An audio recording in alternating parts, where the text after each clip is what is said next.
Dans ce numéro spécial de Terra Santa News, les principales informations de 2020 en provenance de Terre Sainte. D'un boom touristique à des rues désertes, la pandémie a là aussi apporté des changements radicaux. Mais ce ne sont pas les événements importants qui ont manqué, suivis par les fidèles du monde entier.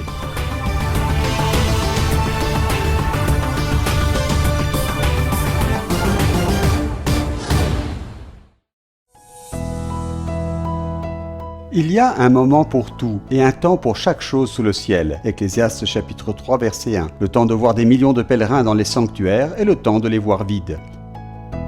Un temps pour marcher dans les rues bondées et un temps pour les voir vides. La Terre Sainte est également confrontée aux innombrables défis de cette époque. L'année qui vient de s'écouler a été décrite par beaucoup comme une année étrange. Mais d'ici vient aussi un message d'espoir. 2020 commence avec de bonnes nouvelles. Les ministères israéliens et palestiniens du tourisme qualifient 2019 d'année record pour le tourisme. Des chiffres éloquents. 4 551 600 touristes, soit 10,6% de plus qu'en 2018. Jérusalem et Tel Aviv sont les villes les plus visitées. Le ministère israélien du tourisme, Yariv Levi, ne précise pas le nombre de pèlerins, mais la croissance du nombre de visiteurs des sanctuaires est visible. La ministre palestinienne du tourisme, Roula Mahaya, fait également état d'un nombre record de pèlerins. En raison du grand nombre de groupes, la basilique de la Nativité de Bethléem a prolongé ses heures d'ouverture de 3 heures, jusqu'à 20 heures. Le mois de février débute avec un projet important, la cartographie pierre par pierre du sol de la basilique du Saint-Sépulcre.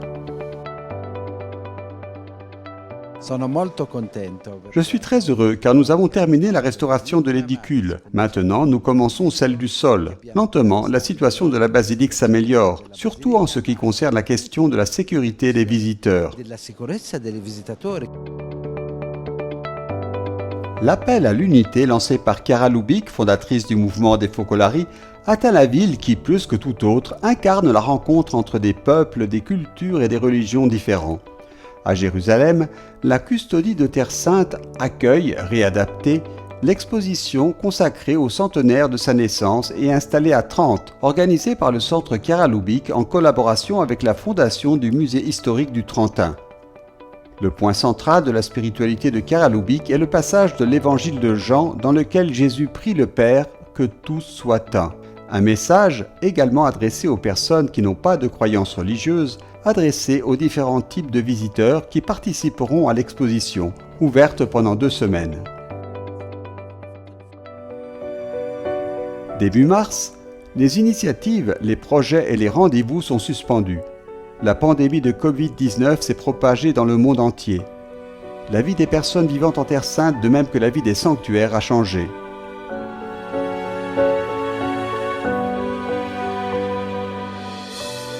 Suite à l'évolution de la situation en Terre Sainte, nous, les chefs des 3 communautés auxquelles la Providence divine a confié la grâce et l'honneur de faire retentir la louange de Dieu dans la basilique du Saint-Sépulcre et de la Résurrection, souhaitons communiquer que les célébrations des 3 communautés grecques orthodoxes, latines et arméniennes se poursuivront régulièrement. La note officielle est signée par le frère Francesco Patton, custode de Terre Sainte, sa béatitude Théophilus III, patriarche grec-orthodoxe de Jérusalem, et son excellence Nurhan Manoujan, patriarche arménien de Jérusalem. Toutefois, poursuit la note, pour des raisons de sécurité et pour éviter le risque de propagation de la contagion du Covid-19, le nombre de participants aux célébrations individuelles sera limité à quelques personnes et la basilique ne sera accessible que pendant les liturgies. La communauté franciscaine du Saint-Sépulcre vous soutient par la prière en même temps que la prière du monde en ces temps difficiles. Pax et bonum. La ville de Bethléem subit un nouveau siège, du jamais vu dans sa longue histoire. La basilique de la Nativité, le cœur battant de la ville, qui a accueilli des centaines de milliers de pèlerins faisant la queue devant sa petite porte, est maintenant presque vide.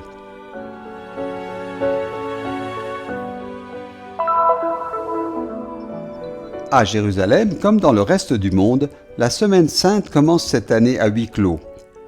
Le matin du dimanche des Rameaux, Monseigneur Pierre Battista Pizzaballa, administrateur apostolique du patriarcat latin de Jérusalem, entre dans la basilique du Saint-Sépulcre. La Sainte Messe est précédée d'une procession avec les palmes autour de l'édicule du Saint-Sépulcre. Pendant ce temps, dans les rues de la vieille ville de Jérusalem, le frère Amjad Sabara, qui dirige la paroisse de Saint-Sauveur, distribue des branches d'olivier et bénit les fidèles dans le quartier chrétien.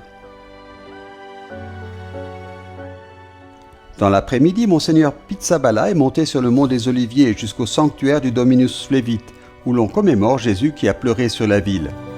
Jérusalem est sous les yeux de son évêque, qui a voulu organiser ici un moment de prière spécial pour tous ceux qui souffrent à cause de la pandémie de coronavirus. À la fin de la prière, le geste le plus touchant, la bénédiction de la ville sainte avec la relique de la Sainte Croix.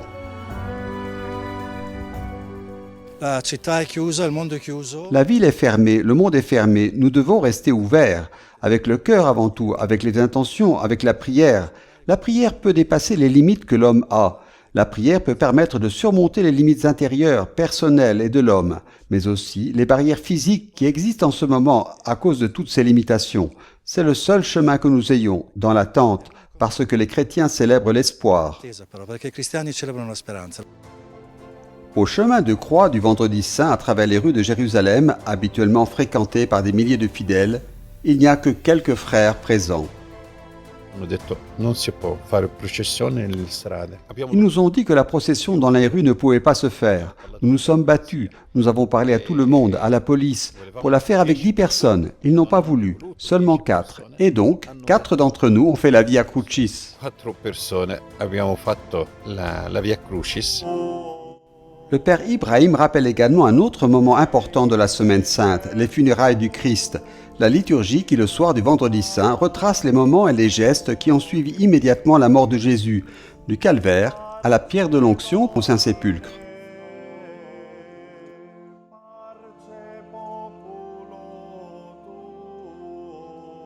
Cette dernière semaine a été une semaine sainte en streaming grâce aux nombreuses retransmissions en direct organisées par le Centre médiatique chrétien de la Custodie de Terre Sainte. Lors du premier confinement, la décision du patriarcat latin de Jérusalem a été de faire arriver les célébrations de la co-cathédrale du patriarcat dans les foyers, unissant ainsi toute la communauté chrétienne arabe du diocèse autour de son évêque.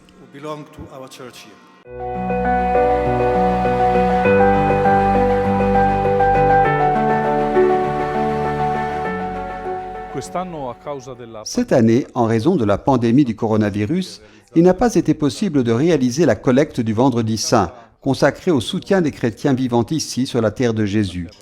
C'est pourquoi le pape François a accepté la demande de déplacer ce geste de partage qui concerne toute l'Église au 13 septembre. La collecte en faveur de la Terre Sainte est un petit geste de solidarité que toute l'Église est appelée à faire afin de soutenir, par l'intermédiaire de la Custodie de Terre Sainte, les communautés chrétiennes qui se trouvent en Terre Sainte et qui ressentent sur leurs épaules le poids et la gloire de la croix de Jésus.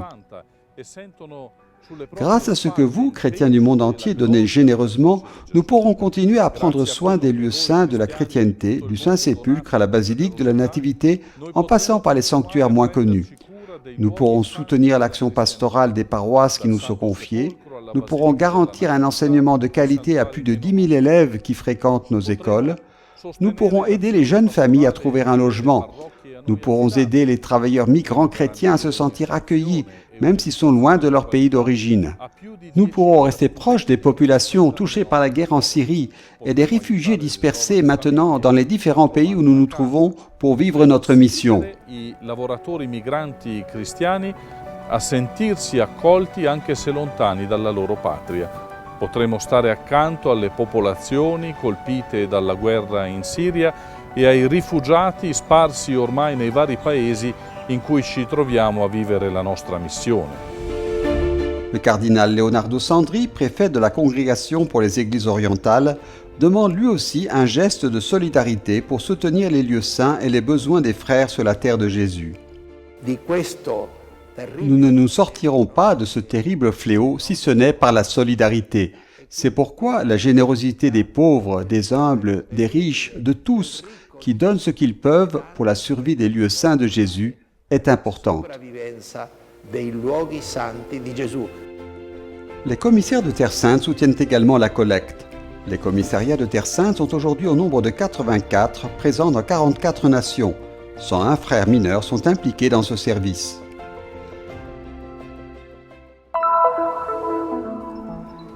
L'archevêque Pier Battista Pizzaballa est le nouveau patriarche de Jérusalem des Latins. La nomination a été publiée le samedi 24 octobre par le service de presse du Vatican, à la veille de la fête de Notre-Dame, reine de Palestine.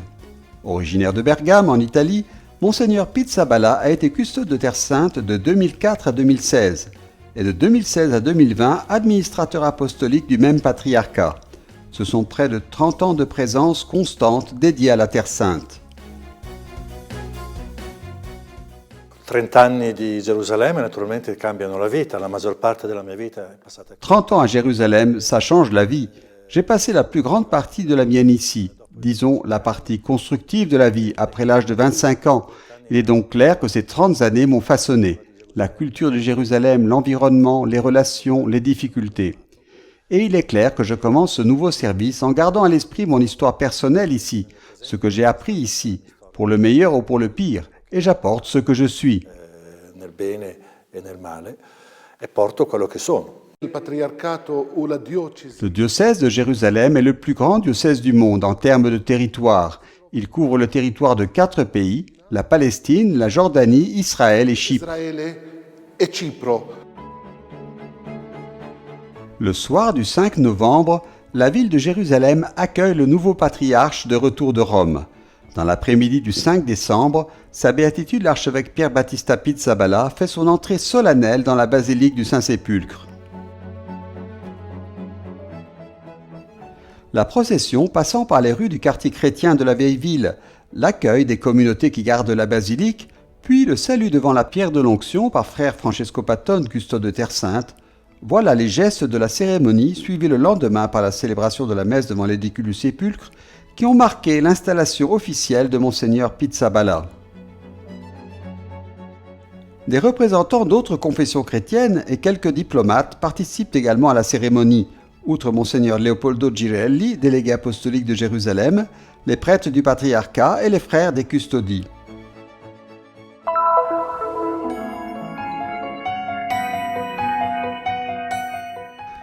Ce qui caractérise le lieu de Gethsémani, comme l'explique la signification hébraïque du nom, est le fait que l'huile était produite dans cette région au pied du mont des Oliviers, même à l'époque de Jésus. Cependant, aucune preuve archéologique de cette époque n'avait jamais été trouvée dans la région pour le confirmer.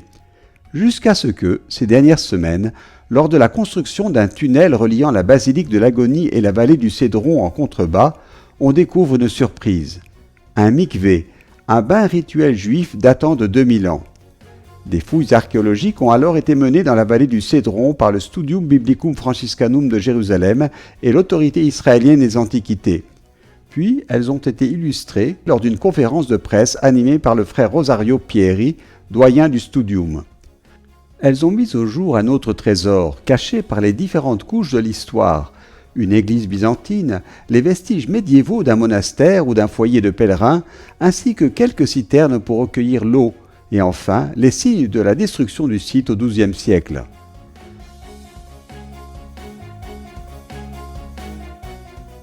I progetti sono di costruire. Il est prévu de construire des salles au service également des pèlerins, dont quelques chapelles.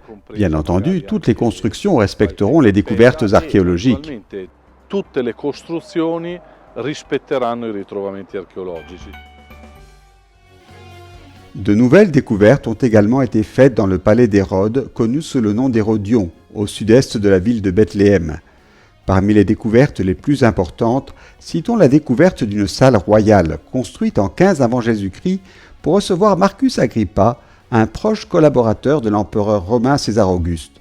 En l'accompagnant dans la salle royale, le roi Hérode, très fier, a surpris son invité de haut rang avec cette œuvre.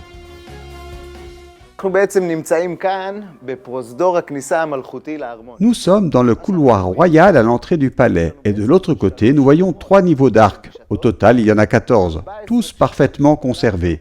La fonction de ces arches est de soutenir la montagne artificielle.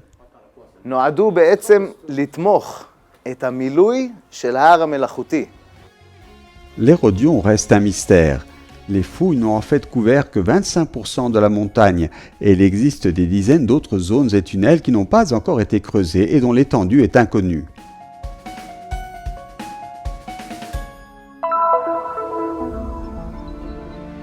L'attente de Noël commence dans toute la Terre Sainte, même dans la petite communauté catholique de Gaza, malgré les conditions économiques et sanitaires difficiles dans la bande. غزة وضع غزة هذول الأيام بالذات للأسف صعب جدا لأنه في كتير. Nous le célébrons avec cœur et âme. Gaza connaît des conditions très difficiles ces jours-ci. Il y a ici de nombreuses personnes infectées par le coronavirus et la pandémie s'est considérablement étendue. Les chrétiens de Gaza ont l'habitude de célébrer autour de l'autel dans ce lieu sacré et de se rendre à Bethléem. Mais malheureusement, cette année, les permis n'ont pas été délivrés. La situation à Gaza est très étrange. Mais personne ne peut enlever le bonheur et la joie qui viennent de l'intérieur.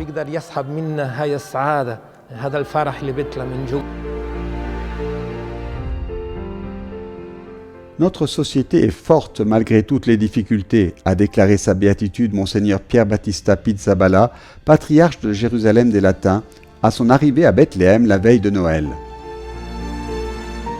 Le patriarche a été reçu par les autorités civiles et religieuses, mais sans la foule traditionnelle de visiteurs et de pèlerins de différentes parties du monde, en raison des restrictions imposées cette année par la pandémie de coronavirus.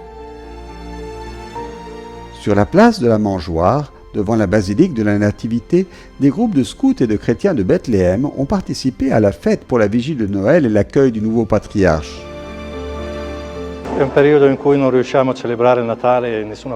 C'est une période pendant laquelle nous ne pouvons célébrer nulle part dignement Noël dans le monde en raison des restrictions imposées par le Covid. Cela crée certainement beaucoup de tristesse, mais il ne faut pas abandonner. Nous célébrons la naissance du Christ, la victoire du Christ sur toutes les formes de peur. Nous avons eu une année terrible, mais ce Noël est le début d'un nouveau monde. C'est un nouveau départ dont nous avons absolument besoin.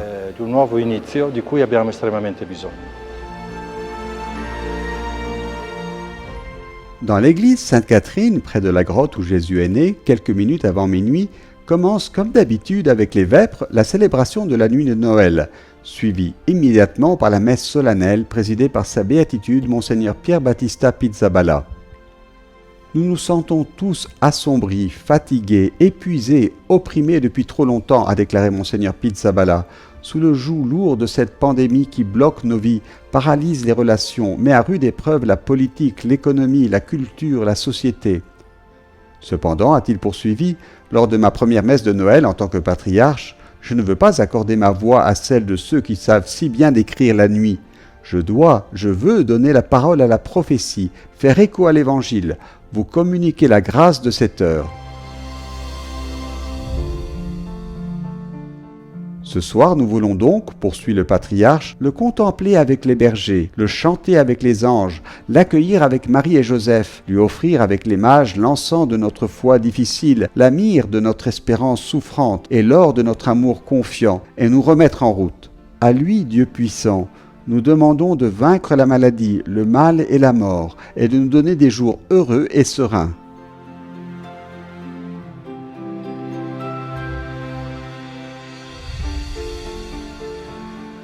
L'anno appena trascorso è stato per tutti noi un anno particolarmente difficile perché la pandemia... L'année qui vient de s'écouler a été particulièrement difficile pour nous tous, car la pandémie a frappé le monde entier, et naturellement aussi la Terre Sainte.